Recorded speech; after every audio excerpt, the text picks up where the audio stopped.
Hi, my name is Josh Johnson. I'll be going over the muscle fiber type composition assessments.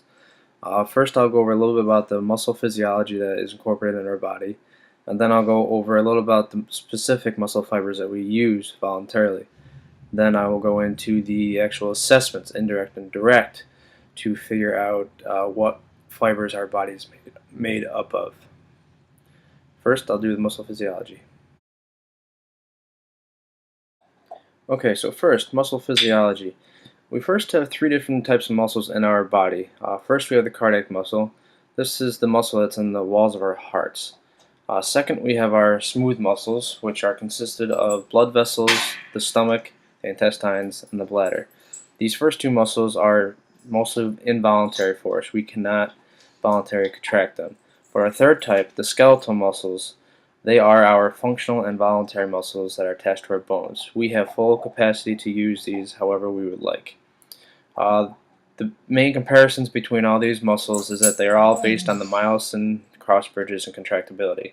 And they also all use ATP as a fuel and energy source, but they all consume ATP and produce ATP at different rates and can also produce ATP through different systems. Okay, so for the skeletal muscles, we break down in two different categories. We go to slow twitch fibers, which are the type 1 fibers, and we go to fast twitch fibers, which are type 2 fibers. Then the fast twitch fibers can be broken down into two different fibers themselves. Fast twitch fibers type 2A and type 2B. The slow twitch fibers are a much more slow contractile unit, but they also are more of an aerobic capacity, so they are less likely to fatigue as quick. Fast twitch fibers are very fast contracting, but they can also fatigue very quickly. So the slow twitch fibers are more for endurance athletes, and the fast twitch fibers are for the high power output and explosive activities. The reason for these capacities of these muscle fibers is because of the mitochondrial density and the capillary density. This is their ability to hold as much oxygen and blood in the muscle as possible. For the slow twitch fibers, they both have a high mitochondrial and capillary density. But for the type 2A, they also have a high mitochondrial content, but their capillary is not that high. And for the fast twitch type 2B, they have very low of all of it. So they fatigue very quickly. But then when you're looking at the size differences in these muscles on a human body, the slow twitch fibers are really going to be more of a smaller, more petite hypertrophy. But your fast twitch fibers are the ones that you usually see grow in a more high performance explosive activity. For the slow twitch fibers are more for runners, and that's why they don't have quite the bulk. Next, I'll go into a little bit about the muscles and how the body actually uses these as a whole and not just as an individual basis. Okay, now a little bit more in depth into the mechanism of use of these type 1 and 2 muscle fibers. For one muscle fiber is not used in one body part. There will be a combination of all three of these muscles in a particular muscle. Like the quad muscle is made up of type 1 and type 2 muscle fibers. But it really depends on what the daily usage of this muscle is, of what the makeup and the percentage or the ratio of these muscles are. Um, and also, one muscle fiber, type 1 or type 2, is not just used at one point in time. So you just can't, as we say, isolate just to use one type of fiber, type 1, or just use a type 2 fiber. They are all used at one time. This is called an all or none principle. It's when all three types are used at the same time. There's a mixture of each muscle being used. And again, this depends on the stimulus and the motivation of the person that they put forth in between it and the degree of power that is used to move the certain amount of weight.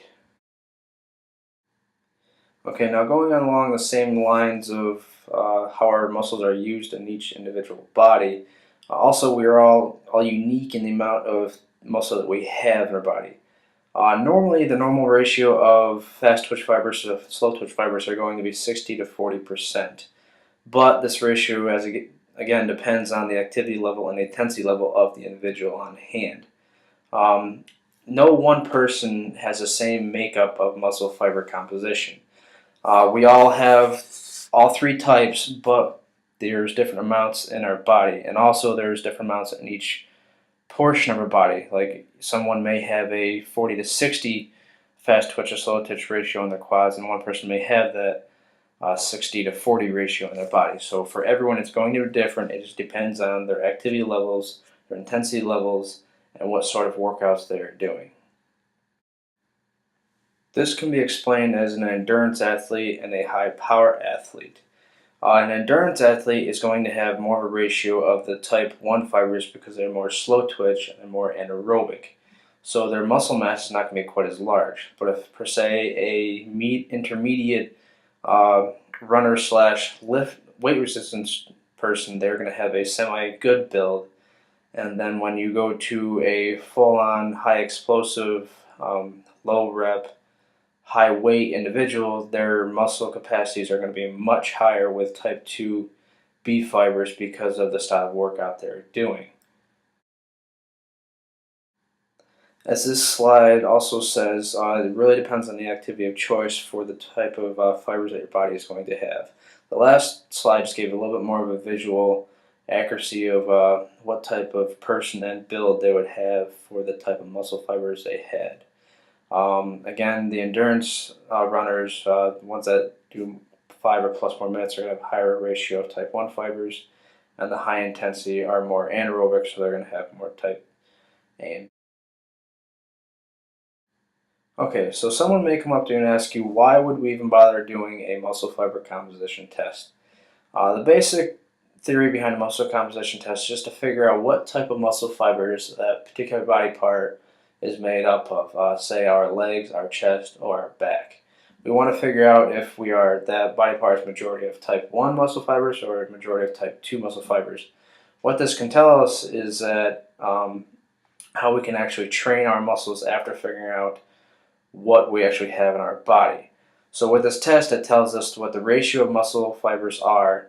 It lets us know the capabilities of our muscles and allows us to have specific training to help give the ability to improve our performance using the correct training protocols to give us our highest athletic or individual performance that we can output. Okay, so now I'll get into the actual testing for muscle fiber composition assessments. Our first one is called direct testing. This is the direct measure of figuring out what type of muscle is in our body part, say our quadriceps.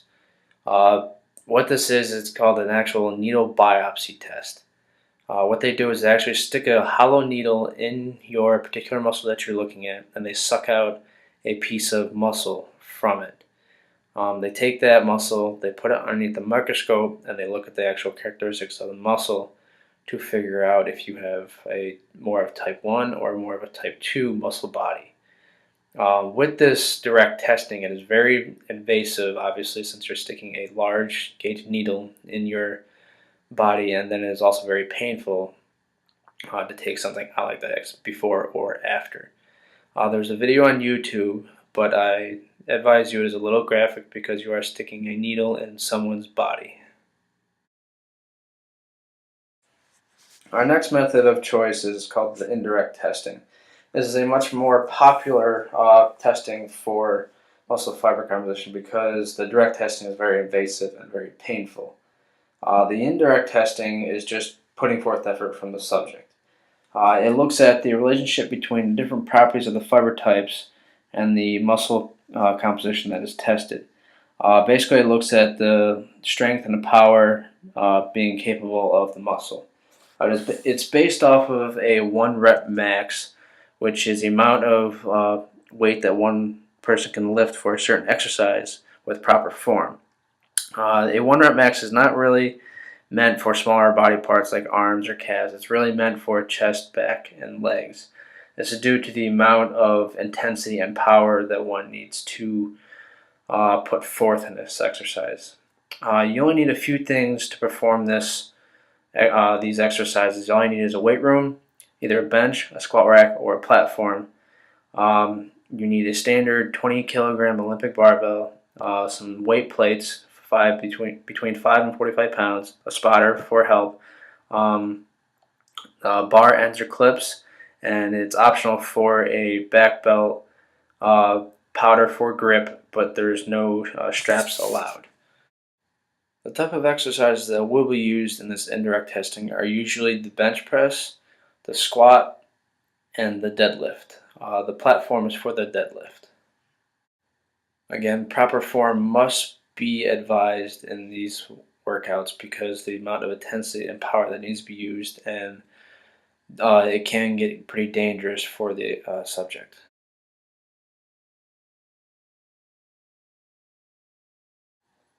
Okay, so for the first half of our indirect testing, we'll be doing the 1 rep max. What this basically is you're going to find how much weight one can move for 1 rep with proper form. What you're going to start off with a slight warm up, and then you'll end up doing 15 reps with a weight that you know you can do 20 to 25 with. Then you will drop 5 repetitions following a rest of 1 to 2 minutes with increasing weight, of course. So your sets are going to be a 15 rep, a 10 rep, and a 5 rep until you finally get down to 3 reps. After a 3 to 4 minute rest, you will then do 2 reps, and then again for another 3-minute rest, you'll do your final 1 rep max where it's an all-out effort to move the weight at one time. And then you'll get a 15-minute break before you end up moving on to the second half of indirect testing. Okay, now that we have our 1 rep max, we can now move on to the final half of the muscle fiber assessment. After figuring out the 1 rep max, you will now take 80% of the weight, so take 20% of that weight off, and the person will now perform the same exercise as many times as possible, but with proper form. The spotter or another recorder will record the amount of reps done and then figure out the muscle composition based on the 3 separate tables that are on the next slide. So perform this 80% weight as many times as possible and compare it to the 3 graphs. Now all 3 of these exercises can be done in one day, but it's highly recommended to have a good waiting period in between these. So you can do your bench press, then wait 15-20 minutes so you can get full recovery, then do your squat with the 1 rep max, then going down to your 80%, and then you can take another rest after that, 15-20 minutes, and do your final deadlifting fiber composition assessment. But make sure you're taking a quality rest in between, or else your body will be much more fatigued. But it is also recommended to take a day or 2 in between these so your body can recover and you can get the full power out of your muscles. Okay, this slide shows 3 separate tables due to separate researchers. But the first one is based off of the common numbers that are used nowadays. So if you did less than 7 reps, your muscle body, your chest, your legs, or your back is made up of more than 50% fast twitch fibers. If you did 7 to 12 reps, you have an equal portion, let's say 50-50 proportion of your type 1 to type 2 fibers. But if you did more than 12 reps, you have more of a ratio of 50% slow twitch fibers. So with your fast twitch fibers, you have more of anaerobic power, and for slow twitch fibers, you have more of aerobic power. So you're able to do low weight with higher reps. But for the when you have greater fast twitch fibers, you're able to do lower reps and greater weight. The next 2 tables are it tells you the same thing. It just gives you a little bit different numbers for the amount of reps that you performed at your 80% max. Okay, so after figuring out what sort of proportion you have for fast twitch and slow twitch fibers, you can now figure out what type of actual workout program you can use to utilize the type of muscle fibers that are present in your particular body part. Anyone can actually undergo a 1 rep max test and then perform the multiple rep set. But it is usually used for athletes to improve on performance, to get their performance highest and the quickest as possible. But anyone can perform these tests. Just make sure you have a spotter and quality equipment while doing these procedures and exercises. Okay, so I mentioned this a little bit before, but if someone has more fast twitch muscle fiber, they're more dominant in that fiber, they're not capable of performing as many reps at the 80% max. They should use heavier loads and low repetitions in their training. But individuals with slow twitch fibers that are capable of getting higher reps than the 80% max, they have more fast twitch fibers. So meaning they have a slow group, and they react better to lighter loads and higher repetition. And this doesn't have to be used for athletes. It can also be used for personal trainers and clients. Personal trainers can perform these tests so that they can help their clients succeed in their physical goals as quick as possible. There is an actual research on some muscle fiber composition assessments. This is a needle biopsy test used on hammer throwers. Down below, there's a YouTube video showing who hammer throwers actually are. But for this research, they did use the direct measurement, the muscle biopsy needle test, to analyze the right vastus lateralis muscle. It showed that throwers have a larger muscle mass of type 2 fibers and a low percentage of type 1 fibers. And this is mainly due to the high explosive and muscular power that is needed for these hammer throwers in their workouts and performing. Okay, so after figuring out one's muscle fiber composition, now it's down to the training. You have to know that muscles do not change from slow twitch fibers to fast twitch fibers, or vice versa. Training can change the amount of area taken up by the fiber type in a muscle, meaning hypertrophy of either type 1 or type 2 muscle, but they cannot change in appearance or the amount of actual muscle that's there.